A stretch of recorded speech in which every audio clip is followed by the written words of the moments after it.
স্বাগত সকলকে গল্পকথার শ্রুতিপাঠ্যে। আজ থেকে কয়েকটি পর্ব চলবে উপন্যাসের অধ্যায় থেকে মানিক বন্দ্যোপাধ্যায় রচিত পুতুল নাচের ইতিকথা। পুতুল নাচের ইতিকথা অত্যন্ত একটি জনপ্রিয় উপন্যাস, আমরা সবাই জানি, এবং একটি কালজয়ী উপন্যাস বলা যেতেই পারে। তবে প্রিয় শ্রোতা বন্ধুগণ, আর দেরি না করে এই অনবদ্য উপন্যাস পাঠ শুরু করা যাক। মানিক বন্দ্যোপাধ্যায় রচিত উপন্যাস পুতুল নাচের ইতিকথা থেকে আজকের পর্বে আপনাদেরকে পাঠ করে শোনাব অধ্যায় 1। খালের ধারে প্রকাণ্ড বটগাছটার গুঁড়িতে ঠেস দিয়া হারু ঘোষ দাঁড়াইয়াছিল। আকাশের দেবতা সেইখানে তাহার দিকে চাহিয়া কটাক্ষ করিলেন। হারুর মাথার কাঁচা পাকা চুল আর মুখের বসন্তের দাগ ভরা রুক্ষ চামড়া ঝলসিয়া পুড়িয়া গেল। সে কিন্তু কিছুই টের পাইল না।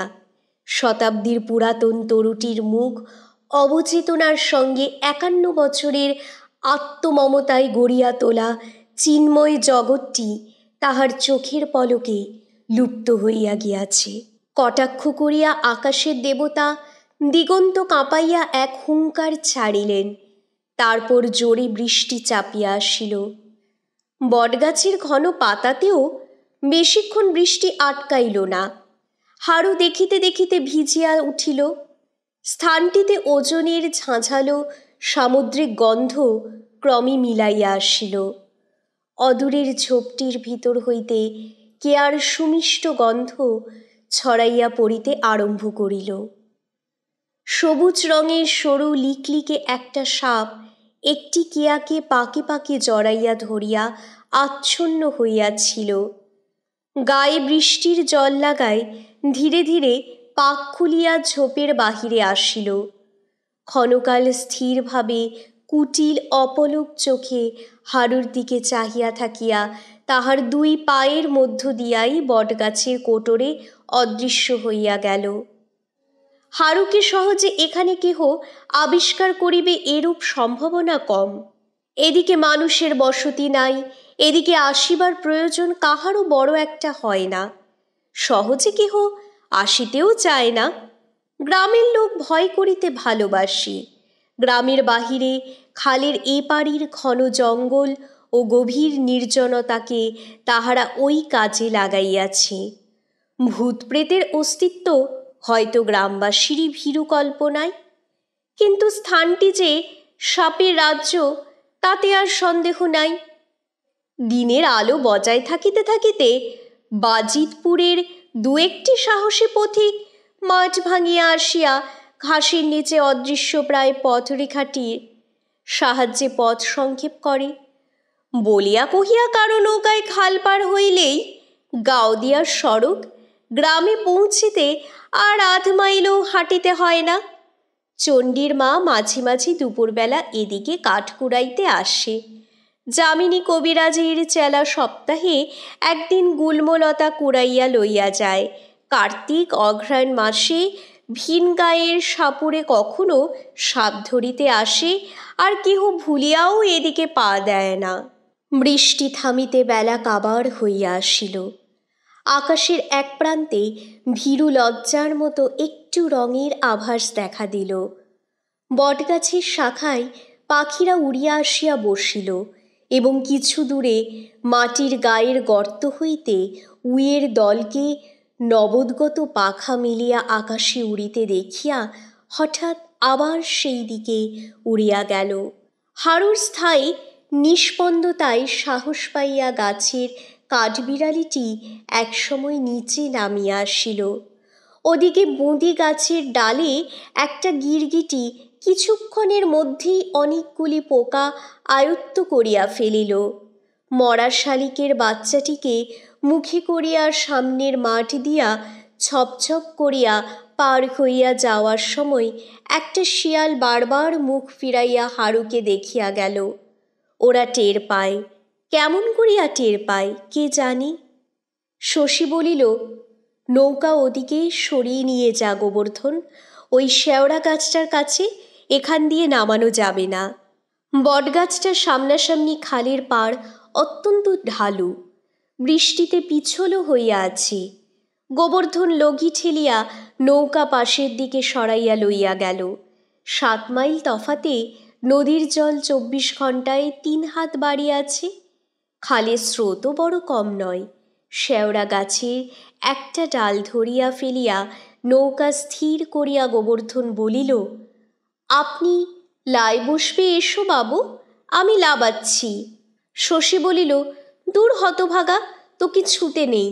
গোবর্ধন বলিল, ছুলাম বা, কে জানছে আপনিও ধুমসো মরাটাকে লাবাতে পারবে কেন? শশী ভাবিয়া দেখিল কথাটা মিথ্যা নয়। পড়িয়া গেলে হাড়ুর সর্বাঙ্গে কাদামাখা হইয়া যাইবে, তার চেয়ে গোবর্ধন ছুঁইলে সবের আর এমন কি বেশি অপমান। অপঘাতে মৃত্যু হইয়াছে, মুক্তি হাড়ুর গোবর্ধন ছুঁইলেও নাই, না ছুঁইলেও নাই। আয় তবে দুজনে ধরেই নামাই, গাছের সঙ্গে টেনে নৌকা বাঁধ, সরে গেলে মুশকিল হবে। আচ্ছা, আলোটা আগে জেলে নে গোবর্ধন, অন্ধকার হয়ে এলো। আলো জ্বালিয়া শেওড়া গাছের সঙ্গে নৌকা বাঁধিয়া গোবর্ধন উপরে উঠিয়া গেল। দুজনে ধরাধরি করিয়া হারুকে তাহারা সাবধানে নৌকায় নামাইয়া আনিল। শশী নিঃশ্বাস ফেলিয়া বলিল, দে নৌকো খুলে দে গোবর্ধন, আর দেখ ওকে তুই আর ছুঁস নে, আমার ছোবার দরকার। শশী শহর হইতে ফিরিতেছিল। নৌকায় বসিয়াই সে দেখিতে পায় খালের মনুষ্যবর্জিত তীরে সন্ধ্যার আবছা আলোয় গাছে ঠেস দিয়া ভূতের মতো একটা লোক দাঁড়াইয়া আছে। পাগল ছাড়া এই সময় সাপের রাজ্যে মানুষ ওভাবে দাঁড়াইয়া থাকে না। শশীর বিস্ময় ও কৌতূহলের সীমা ছিল না। হাঁক ডাক দিয়া সাড়া না পাইয়া গোবর্ধনকে সে নৌকা ভিড়াইতে বলিয়াছিল। গোবর্ধন প্রথমটা রাজি হয় নাই। এখানে এমন সময় মানুষ আসিবে কোথা হইতে? শশীরও চোখের ভুল। সত্য সত্যই সে যদি কিছু দেখিয়া থাকেও, ওই কিছুটির ঘনিষ্ঠ পরিচয় লইয়া আর কাজ নাই। মানে এবার বাড়ি ফেরাই ভালো। কিন্তু শশী কলিকাতার কলেজে পাশ করিয়া ডাক্তার হইয়াছে। গোবর্ধনের কোনো আপত্তি সে কানে তোলে নাই। বলিয়াছিল, ভূত যদি হয় তো বেঁধে এনে পোষ মানাবো গোবর্ধন, নৌকা ফেরা। তখনও আকাশে আলো ছিল। হাড়ুর চারিপাশে কচু পাতায় আটকানো জলের রূপালি রূপ এক্কেবারে নিভিয়া যায় নাই। কাছে গিয়া হাড়ুকে দেখিবা মাত্র শশী চিনিতে পারিয়াছিল। ওরে গোবর্ধন, এ যে আমাদের হাড়ু, এখানে ও এলো কি করে? গোবর্ধনের মুখে অনেকক্ষণ কথা সরে নাই। শেষে সভয়ে চাপা গলায় জিজ্ঞাসা করিয়াছিল, মরে গেছে নাকি ছোটবাবু? মরে গেছে, বাজ পড়েছিল। আহা, চুলগুলো বেবাক জ্বলে গেছে গো। হাড়ুর বদলে আর কেহ হইলে যে মানুষটা মরিয়া গিয়াছে তাহার চুলের জন্য গোবর্ধনকে শোক করিতে শুনিয়া শশীর হয়তো হাসি আসিত, কিন্তু গ্রামের বাহিরে হাড়ুকে এ অবস্থায় আবিষ্কার করিয়া তাহার মনে অত্যন্ত আঘাত লাগিয়াছিল। হাড়ুর ছেলে মেয়ে আছে, আত্মীয় বন্ধু আছে, সকলের চোখের আড়ালে একটা গাছের নিচে ওর একা একা মরিয়া যাওয়া কি শোচনীয় দুর্ঘটনা। গোবর্ধনের কথায় তাহার মন আরো বিষণ্ণ হইয়া গেল। গোবর্ধনের বুকের মধ্যে ঢিপ ঢিপ করিতেছিল। এখানে দাঁড়িয়ে থেকে আর কি হবে ছোটবাবু? গায়ে খবর দেগে চলো। এমনিভাবে ফেলে রেখে চলে যাব গোবর্ধন? তার আর করছো কি? গা থেকে লোকজন নিয়ে ফিরতে ফিরতে শেয়ালে যদি টানাটানি আরম্ভ করে দেয়। গোবর্ধন শিহরিয়া বলিয়াছিল, তবে কি করবে ছোটবাবু? হাঁক তো, কেউ যদি আসে। কিন্তু এই বাদল সন্ধ্যায় আশেপাশে কে আছে যে হাঁকিলে ছুটিয়া আসিবে? নিজের হাঁক শুনিয়া গোবর্ধন নিজেই চমকাইয়া উঠিয়াছিল। আর কোনো ফল হয় নাই। রসুলপুরের হাটের দিন খালে অনেক নৌকা চলাচল করে। আজ কতক্ষণে আরেকটি নৌকার দেখা মিলিবে, এক্কেবারে মিলিবে কি না তাহারও কিছুই স্থিরতা নাই। হারুকে নৌকায় নামাইয়া লওয়ার কথাটা তখন শশীর মনে হয়। নৌকা খুলিবা মাত্র স্রোতের টানে গতিলাভ করিল। গলুইয়ের উপর দাঁড়াইয়া লগিটা ঝপ করিয়া জলের মধ্যে ফেলিয়া গোবর্ধন হঠাৎ উৎসুকের সঙ্গে জিজ্ঞাসা করিল, একটা কথা কও ছোটবাবু, উয়ার মুক্তি নাই তো? শশী হাল ধরিয়া বসিয়াছিল, হাই তুলিয়া বলিল, কি জানি গোবর্ধন, জানি না। তাহার হাই তোলাকে বিরক্তিকর লক্ষণ মনে করিয়া গোবর্ধন আর কিছু বলিতে সাহস পাইল না। শশী বিরক্ত হয় নাই, অন্যমনস্ক হইয়া গিয়াছিল। হারুর মরণের সংস্রবে অকস্মাৎ আসিয়া পড়িয়া শশীর কম দুঃখ হয় নাই, কিন্তু তার চেয়েও গভীরভাবে নাড়া খাইয়াছিল জীবনের প্রতি তাহার মমতা। মৃত্যু এক একজনকে এক একভাবে বিচলিত করে। আত্মীয় পরের মৃত্যুতে যাহারা মরমানবের জন্য শোক করে, শশী তাহাদের মতো নয়। একজনকে মরিতে দেখিলে তাহার মনে পড়িয়া যায় না সকলেই একদিন মরিবে। চেনা অচেনা আপন পর যে যেখানে আছে প্রত্যেকে, এবং সে নিজেও শ্মশানে, শশীর শ্মশান বৈরাগ্য আসে না। জীবনটা সহসা তাহার কাছে অতি কাম্য, অতি উপভোগ্য বলিয়া মনে হয়। মনে হয় এমন একটা জীবনকে সে যেন এতকাল ঠিকভাবে ব্যবহার করে নাই। মৃত্যু পর্যন্ত অন্যমনস্ক হইয়া বাঁচিয়া থাকার মধ্যে জীবনের অনেক কিছুই যেন তাহার অপচয়িত হইয়া যাইবে। শুধু তাহার নয়, সকলের জীবনে এই ক্ষতি প্রতিকারহীন। মৃত্যুর সান্নিধ্য এইভাবে এই দিক দিয়া শশীকে ব্যথিত করে। কিছু দূর সোজা গিয়া গাওদিয়ার প্রান্তভাগ ছুঁইয়া খাল পূবে দিক পরিবর্তন করিয়াছে। বাঁকের মুখে গ্রামের ঘাট, গাওদিয়া ছোট গ্রাম, ব্যবসা বাণিজ্যের ধার বিশেষ ধারে না। ঘাটও আর কিছুই নয়, কোদাল দিয়া কয়েকটি ধাপ কাটিয়া দেওয়া হইয়াছে মাত্র। ঘাটের উপরে একটা টিনের চালা আছে। পাটির সময় সেখানে পাট জমাইয়া বাজিতপুরের শশীর ভগ্নিপতি নন্দলালের গুদামে চালান দেওয়া হয়। ৩-৪ ক্ষেপ চালান গেলেই গাওদিয়ার পাট চালানের পাট ওঠে। তারপর সারা বছর চালাটা পড়িয়া থাকে খালি। গরু, ছাগল, মানুষ যাহার খুশি ব্যবহার করে, কেহ বারণ করিতে আসে না। চালার সামনেই চণ্ডীর মার ছেলে চণ্ডী সারাদিন একটা কাঠের বাক্সের উপর কয়েক প্যাকেট লাল নীল কাগজ মোড়া বিড়ি ও রেকাবিতে ভেজা ন্যাকড়ায় ঢাকা কয়েক খিলি পান সাজাইয়া বসিয়া থাকে।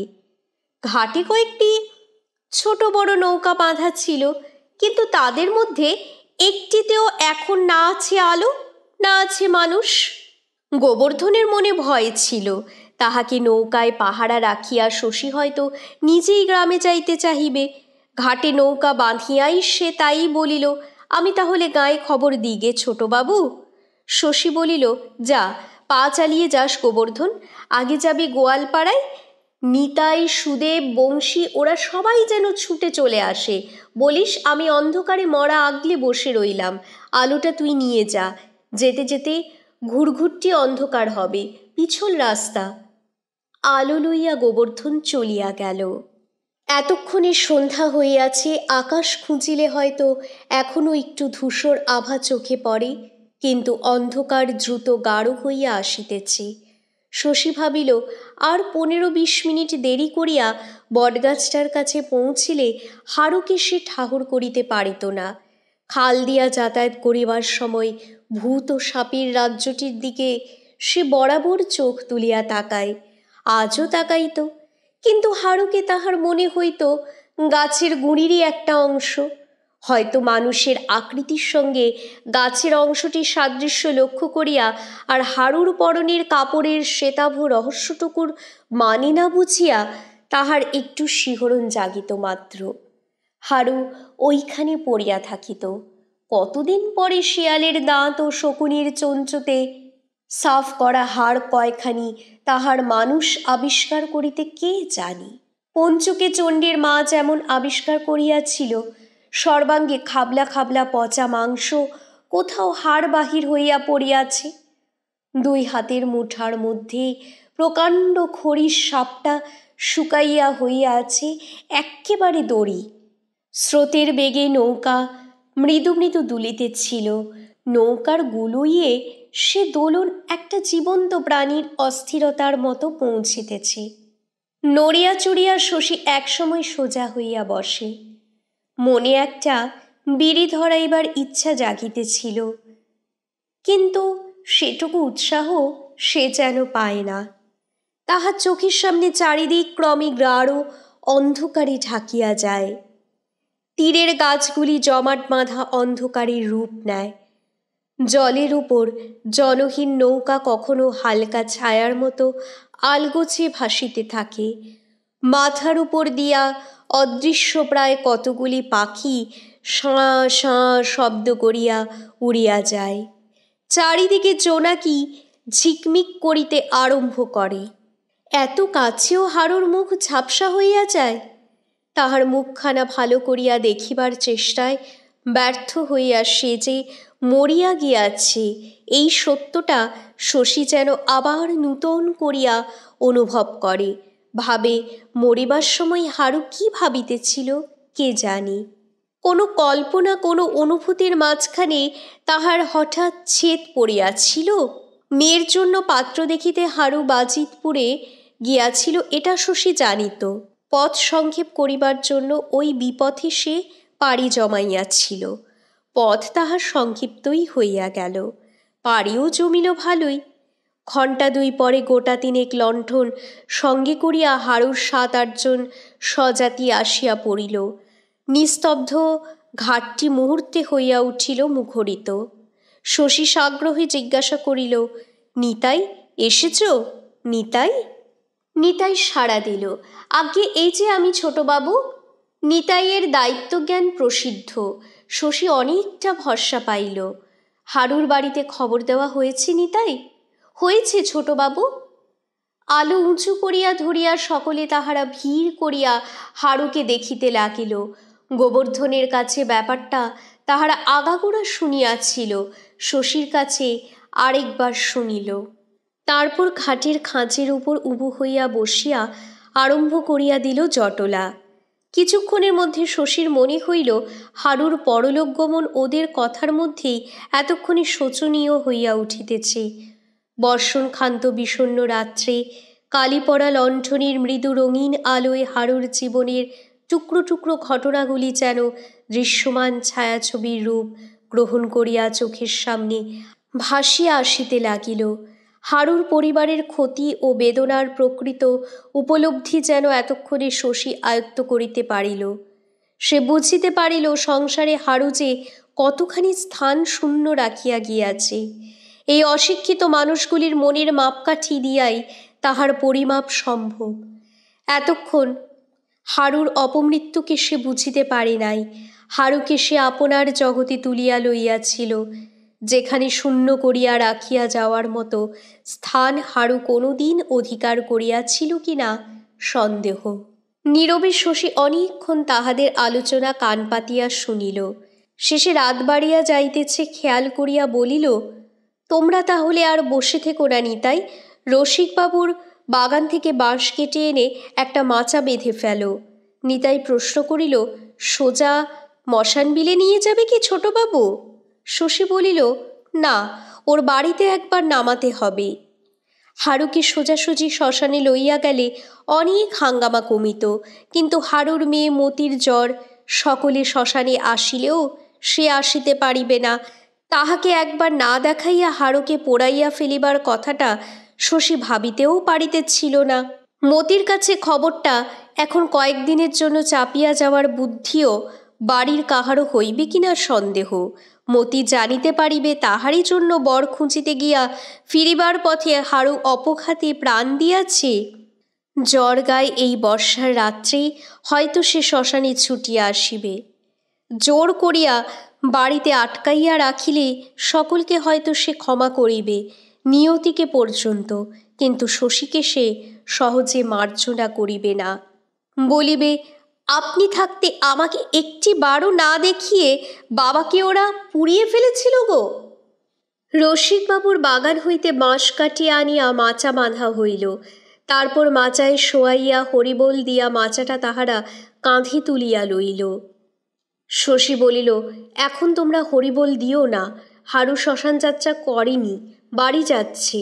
কথাটা এমন করিয়া শশী ইচ্ছা করিয়া বলে নাই, নিজের কথায় নিজেরই চোখ দুটি তাহার সজল হইয়া উঠিল।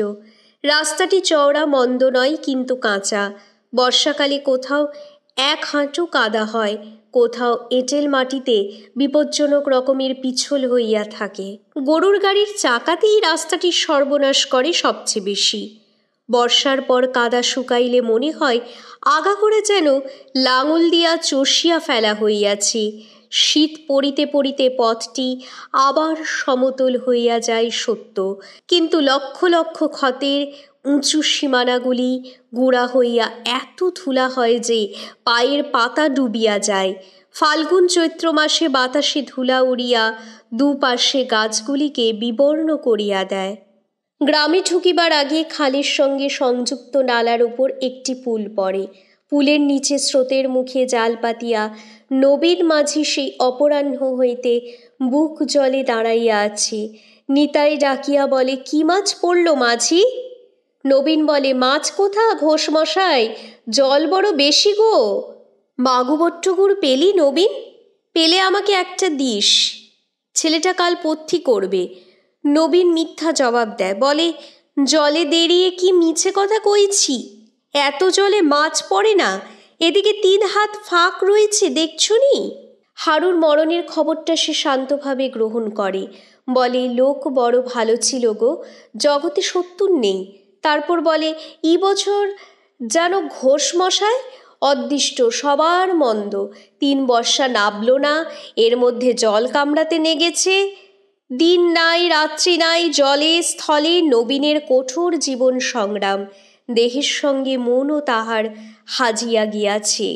হারুর অপমৃত্যুতে বিচলিত হওয়ার সময় তাহার নাই, অথচ এদিকে মমতাও জানি।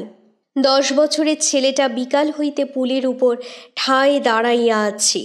জলে নামিয়া বাপের মতো সেও মাছ ধরিতে চায়, কিন্তু নবীন কোনো মতে অনুমতি দিবে না। রেতে লয় বাপ, জ্বর হবে, কাল বিহানে আসিস। বিহানে জল রইবে নে বাবা? রইবে নে, আবার তোর ডুব জল হবে জানিস। পুল পার হইয়া কিছু দূর অবধি রাস্তার দুপাশে শুধু চষা ক্ষেত, তারপর গ্রাম আরম্ভ হইয়াছে। এদিকে বসতি কম। রাস্তার দক্ষিণে ঝোপঝাপের বেষ্টনীর মধ্যে পৃথক কয়েকটা ভাঙাচোরা ঘর বৃষ্টিতে ঘরে বাইরে ভিজে আছে। ওখানে 7 ঘর বাগদি বাস করে। গ্রামের ছেলে মেয়েদের মধ্যে এরাই সবচেয়ে গরিব, সবচেয়ে ছোট লোক, সবচেয়ে চোর। দিনে ওরা যে গৃহস্থের চাল মেরামত করে, রাত্রে সুযোগ পাইলে তাহারই ভিটার শীত দেয়। কেহ না কেহ ওদের মধ্যে 6 মাস 1 বছর জেলেই পড়িয়া আছে। ছাড়া পাইবার পর গ্রামে ফিরিয়া বলে, শ্বশুর ঘর থেয়ে ফিরলুম দাদা, বেশ ছিলাম গো। এইটুকু পার হইয়া গেলে বসতি ঘন হইয়া আসে, বাড়ি ঘরের উন্নত অবস্থা চোখে পড়ে। পথের দুদিকেই 2টি একটি শাখা পথ পাড়ার দিকে বাহির হইয়া যাইতে আরম্ভ করিয়াছে দেখা দেয়। মাঝে মাঝে কলা বাগান, সুপারি বাগান ও ছোট ছোট বাঁশঝাড় ডাইনে বাঁয়ে আবির্ভূত হয়। আমবাগানকে অন্ধকারে মনে হয় অরণ্য। কোনো কোনো বাড়ির সামনে কামিনী, গন্ধরাজ ও জবা ফুলের বাগান করিবার ক্ষীণ চেষ্টা চোখে পড়ে। ক্রমে 2-1টি পাকা দালানের সাক্ষাৎ পাওয়া যায়। বাড়িগুলি আগাগোড়া দালান নয়, এক ভিটায় 2খানা ঘর, হয়তো ইটের, বাকিগুলি সনে ছাওয়া চাঁচের বেড়ায়। গ্রামীণই নিরন্তর নিজস্ব নির্জন স্তব্ধ পথে সববাহী, তাহারাই জীবনের সাড়া দিয়া চলিয়াছে। শশীর বিষণ্ণতা ঘুচিবার নয়, আলো হাতে সকলের আগে আগে সে যাইতেছিল। নিতাই, সুদেব, ওরা কথা কহিতেছে সকলেই, কথা নাই কেবল শশীর মুখে। পথের ধারে কোনো বাড়িতে আলো জ্বলিতেছে দেখিলে তাহার ইচ্ছা হয় হাঁক দিয়া বাড়ির লোকের সাড়া নেয়। 1 মিনিট দাঁড়াইয়া অকারণে বাড়ির সকলের কুশল জিজ্ঞাসা করে। তাহার সাড়া পাইয়া কান্নার রোল তুলিবে না এমন একটি পরিবারের খবর না লইয়া হারুর বাড়ির দিকে চলিতে সে যেন জোর পাইতেছিল না। খানিক আগাইয়া বাজার, এখানে গ্রাম জমাট বাঁধিয়াছে, দোকানপাটের সংখ্যা কম নয়, কিন্তু বাদলের রাত্রি গভীর হওয়ার আগে সবগুলি দোকানই এখন বন্ধ হইয়া গিয়াছে। রাস্তার বাঁ দিকে একটা ফাঁকা জায়গায় কতকগুলি টিনের চালা। একদিন অন্তর ওখানে বাজার বসে। কোথা হইতে এক সন্ন্যাসী আসিয়া একটা চালার নিচে আশ্রয় লইয়াছে। সম্মুখে তাহার ধুনির আগুন। আগুনে সন্ন্যাসী মোটা মোটা রুটি সেঁকিতেছিল। ওদিকের চালাটায় লোম ওঠা শীর্ণ কুকুরটা থাবায় মুখ রাখিয়া তাহাই দেখিতেছে। শশী তাড়াতাড়ি আগাইয়া গেল। পা বারবার জল কাদা ভরা গর্তে গিয়া পড়িতেছিল। মনের গতির আজ সে ঠিক ঠিকানা পাইতেছিল না। শ্রীনাথ দাসের মুদিখানার পাশ দিয়া কায়েতপাড়ার পথটা বাহির হইয়া গিয়াছে। হারুর বাড়ি এই পথের শেষ সীমানায়, তারপর আর বাড়িঘর নাই। ক্রোশব্যাপী মাঠ নিঃসাড়ে পড়িয়া আছে। পথের মোড়ে বকুল গাছটির গোড়া পাকা বাঁধানো। বিকালের দিকে এখানে প্রত্যহ সরকারি আড্ডা বসে। আলোটা ওখানে নামাইয়া রাখিয়া শশী একটা বিড়ি ধরাইল। চাহিয়া দেখিল গাছের নিচে শুকনো ডাল ও কাঁচা পাকা পাতার সঙ্গে পাতার উপরেই ন্যাকড়া জড়ানো একটা পুতুল পড়িয়া আছে। পুতুলটা শশী চিনিতে পারিল। বৈশাখ মাসে বাজিতপুরের মেলায় শ্রীনাথের দোকানে বসিয়া 1 ঘণ্টা বিশ্রাম করার মূল্যস্বরূপ তাহার মেয়েকে পুতুলটা কিনিয়া দিয়াছিল। বিকালে বৃষ্টি থামিলে এখানে খেলিতে আসিয়া শ্রীনাথের মেয়ে পুতুলটা ফেলিয়া গিয়াছে। রাত্রে পুতুলের শোকে মেয়েটা কাঁদিবে। সকালে বকুলতলা খুঁজিতে আসিয়া দেখিবে পুতুল নাই। পুতুলকে লইয়াছে মেয়েটা তাহা জানিতে পারিবে না। শশী কেবল অনুমান করিতে পারিবে যামিনী কবিরাজের বউ ভোর ভোর বকুলতলা ঝাঁট দিতে আসিয়া দেখিতে পাইয়া তুলিয়া লইয়া গিয়াছে। যামিনী কবিরাজের বউ চোরও নয়, পাগলও নয়। মাটির পুতুলের সে লোভ করে না, কিন্তু প্রণাম করিয়া যে গাছের তলা বাঁধানো সেটি দেবধর্মী। মুখ তুলিতেই সামনে অত বড় একটা পুতুল পড়িয়া থাকিতে দেখিলে এ কথা মনে হওয়ার মধ্যে বিস্ময়ের কি আছে যে এ কাজ দেবতার, এই তাহার ইঙ্গিত। পুতুলটি আরো খানিকটা গাছের গোড়ার দিকে ঠেলিয়া দিয়া আলোটা তুলিয়া লইয়া শশী আগাইয়া গেল। বলিল, সাবধানে, পা ফেলে চলো নিতাই, আস্তে পা ফেলে চলো, ফেলে দিয়ে হারুকে কাদা মাখিও না যেন। কি রাস্তা! কায়েতপাড়ার সংকীর্ণ পথটির দুদিকে বাঁশঝাড়ে মশা ভন ভন করিতেছিল। যামিনী কবিরাজের গোয়ালের পিছনটাতে 3 মাসের জমানো গোবর পচিয়া উঠিয়াছে। ডোবার মধ্যে সারা বছর ধরিয়া গজানো আগাছার জঙ্গল এখন বর্ষার টুবুটুবু জলের তলে হাঁপাইয়া হাঁপাইয়া বিষাক্ত হইয়া উঠিয়াছে। খানিক দূর আগাইয়া হারুর বউয়ের মরা কান্না তাহাদের কানে ভাসিয়া আসিল।